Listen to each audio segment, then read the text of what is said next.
What are you grateful for? If you can watch this video and you can hear this video, then you have a lot to be grateful for. It means you're in an area in the world that has technology in the cell service or internet to be able to play a video.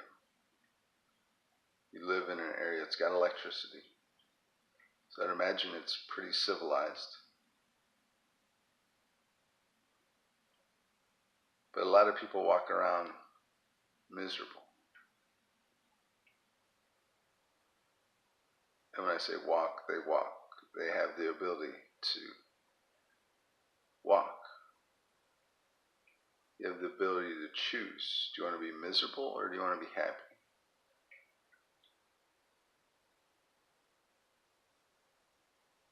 But the thing is that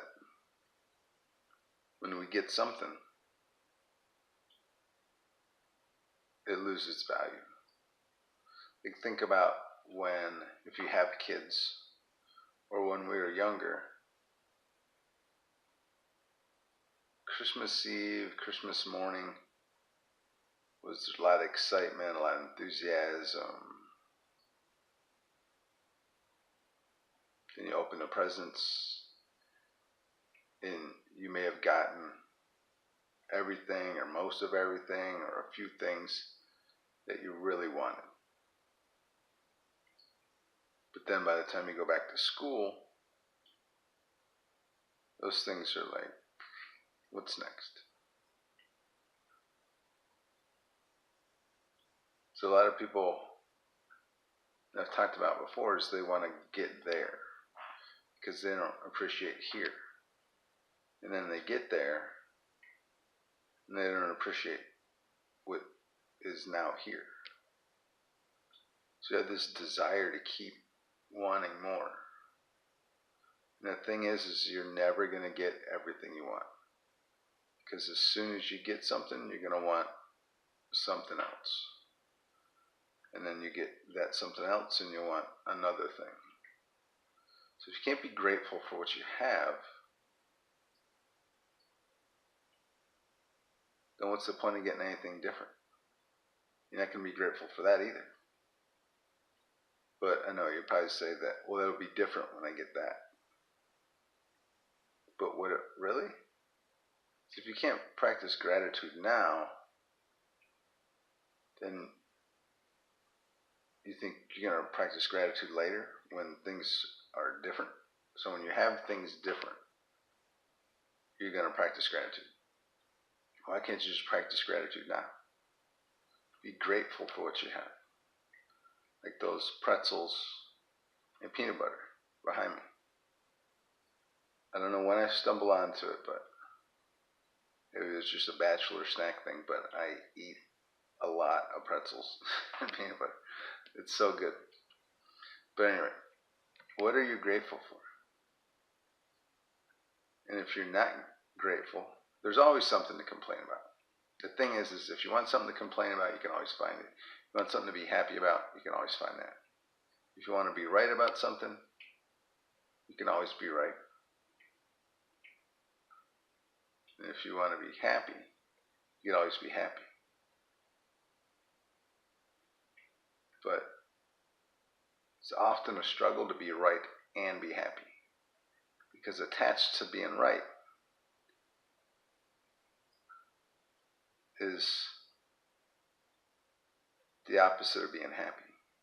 So wherever there's right, there's always happy. Because just like two sides of a coin, where there's heads, there's always tails.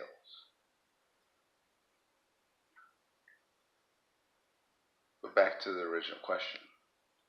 What do you have to be grateful for right now? You could probably make a list all day long. And it could just be what you were given as a human being. The five senses. To be able to taste your favorite food. To be able to listen to your favorite music. To be able to see amazing things.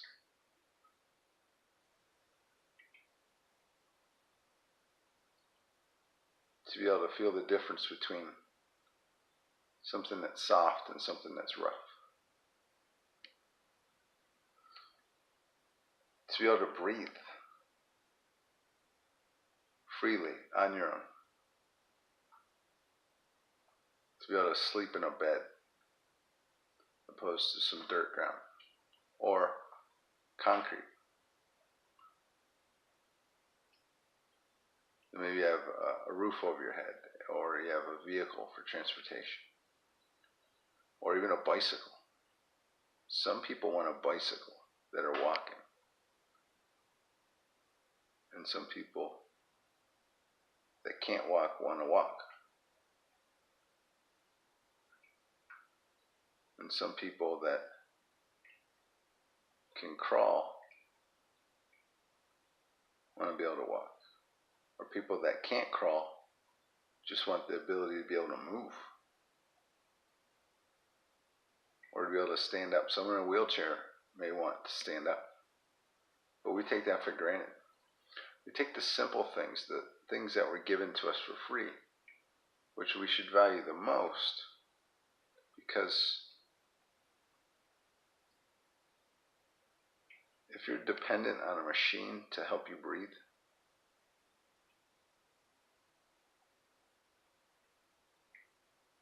that's one thing that we were born with, is the ability to breathe. Or what if you had some condition with your heart? Your heart beats itself. Well, I wouldn't say the heart beats itself, but it beats by itself, by a force that is in this universe, and whatever you want to call it. So there's a lot to be grateful for. Probably far more than you could recognize. So if you ever get to a point where you feel frustrated, or life's not going in your direction, defeated, or whatever term you want to put on it, you're not feeling positive, consider what you already have. Because the thing is, inside the universal laws, the higher frequency that you vibrate at, the more you attract what you want. And the lower vibration, you attracts what you don't want, or repels away what you do want. So the universe has to fill in that space in your life. So if you're repelling what you don't want, then, if you're repelling what you do want by being in a low vibration, the universe has to give you something. So if you're pushing away what you do want, the only thing that can come to you is what you don't want. So as I've said before, your first goal at all times, if you want to be successful and happy, is to feel good. That's it. Feel good all the time. If you can't feel good and you're in a slump, feel better. Then feel better, and then feel better. Take it one step at a time. And if you have to, use the law of relativity, which is for everything, there's something that can be compared to something else. So if you think about things being worse, then you'll appreciate more where you are.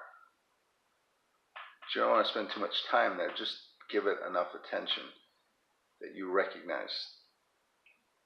Because if you stay there, then it'll be counterproductive. But for the exercise of making you feel better, think about how things could be worse. Or go volunteer somewhere, or help someone that's less privileged. And you'll see that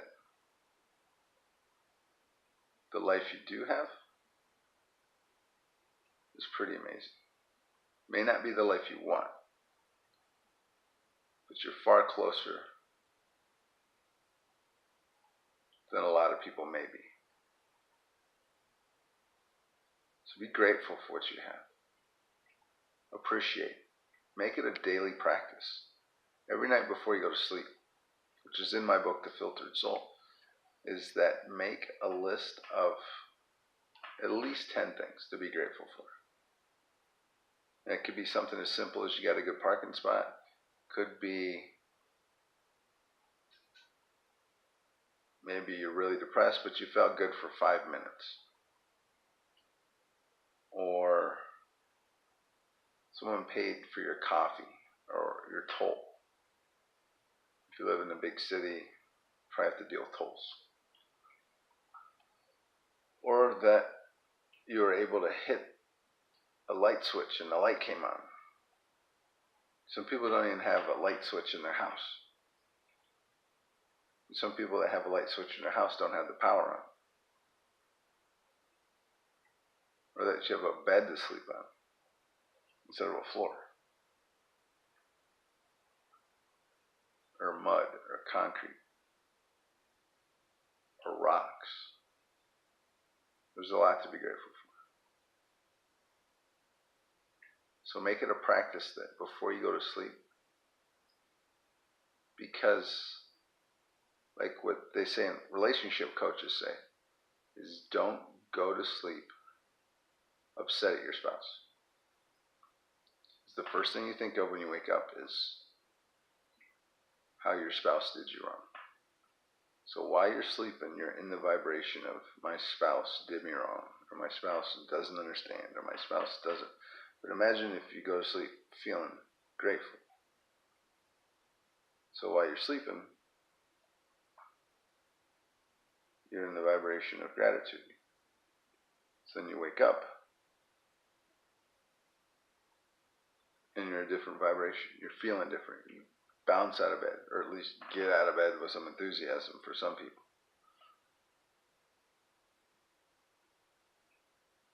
And then make that a practice.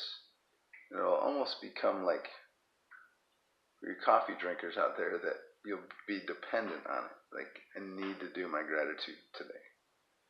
And it'll help you find things to be grateful for during the day.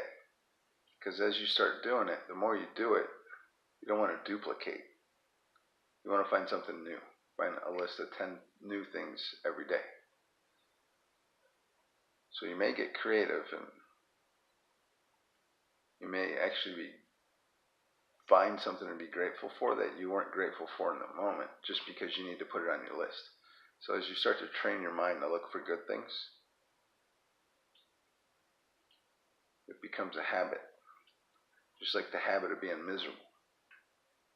You can have the habit of being happy and grateful.